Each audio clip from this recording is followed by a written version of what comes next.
श्रावण मासानिमित्त जय भवानी ग्रुपच्या वतीने जळगाव शहरातील भवानी माता मंदिर येथून कावड यात्रेचे आयोजन करण्यात आले। पारंपरिक वेशभूषा परिधान करून ढोल ताशांच्या गजरात आणि हर हर महादेवच्या जयघोषात असंख्य भाविक कावड घेऊन रामेश्वराच्या दिशेने रवाना झाले। भक्तिमय वातावरणात निघालेल्या या कावड यात्रेत भाविकांचा उत्स्फूर्त सहभाग पाहायला मिळाला। 2 दिवसांचा प्रवास करून ही यात्रा रामेश्वर येथे पोहोचणार असून तेथे भगवान महादेवाच्या चरणी जल अर्पण करण्यात येणार आहे। जय भवानी ग्रुपच्या वतीने गेल्या 9 वर्षांपासून श्रावण महिन्यात कावड यात्रेचे आयोजन केले जात आहे। यंदाही मोठ्या उत्साहात यात्रेचे आयोजन करण्यात आले असून ढोल ताशांचा निनाद, भगवे झेंडे आणि हर हर महादेवच्या जयघोषाने परिसर भक्तिमय झाला होता।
एकदम पवित्र पावन मानला जातो आणि त्या पवित्र पावन मास निमित्ताने यांच्या श्रावण मासानिमित्ताने जय भवानी ग्रुप जळगाव शहर यांच्या वतीने गेल्या 9 वर्षापासून सलग देवजय धर्मासाठी जळगाव ते त्रिवेणी संगम क्षेत्र रामेश्वर आपण इथं सलग 9 वर्षापासून जळगाव ते रामेश्वर पायी कावड यात्रा घेऊन जात आहे आणि या कावड यात्रामध्ये आपण नेहमी संकल्प घेत असतो की देवजय धर्म कार्य करणारे संघटित व्हावे आणि चांगले विचार या जगामध्ये निर्माण व्हावे आणि जे चुकीचा मार्ग चाललेले युवा युवती नेहमी आमच्यासोबत चांगलं धर्म कार्याला करायला म्हणजे आता आमच्यासोबत ही जी मुलगी आहे ही छोटी महाबली वाद्य पथकाची एक वादक आहे या मॅडमच्या संदर्भाने चांगल्या मुली जुळतात आणि असं हे भव्य दिवस भानुगोपातर्फे कसा प्रवास आणि किती दिवसाचा प्रवास असतो आपला? हा प्रवास गेल्या 2 दिवसाचा असतो.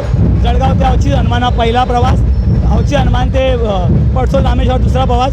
सकाळी सोमवारी उठून महादेवाच्या आंघोळ विंगोळ करून मग सगळा अभिषेक करून महारुद्राभिषेक करून पुढे आम्ही मार्ग लागतो. मग एक आगळं वेगळं चैतन्य असतं श्रावण मासामध्ये. हो.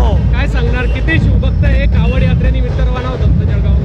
तत्पुरुषाय विद्महे महादेवाय धीमहि तन्नो रुद्र प्रचोदयात. जसे आपल्या श्रावण मास निमित्ताने असंख्य इथं म्हणजे मोजले जाणारे असे युवा युवती इथं या धार्मिक कार्यक्रमात येत आहे, आपलं सहभाग नोंदवत आहे आणि असेच मी तुमच्या मीडिया माध्यमातून आणि प्रिंट माध्यमातून सर्वांना मी एक सांगू इच्छितो आहे की सर्वांनी नेहमी धर्मकार्यात जुळावे, चांगलं संकल्पना घ्यावे, चांगलं कार्यक्रम करत राहावे. नाव सांगा आपलं. माझं नाव यशाजी हेमराज चव्हाण, मला लोक प्रेमाने भवानी पुत्र म्हणतात.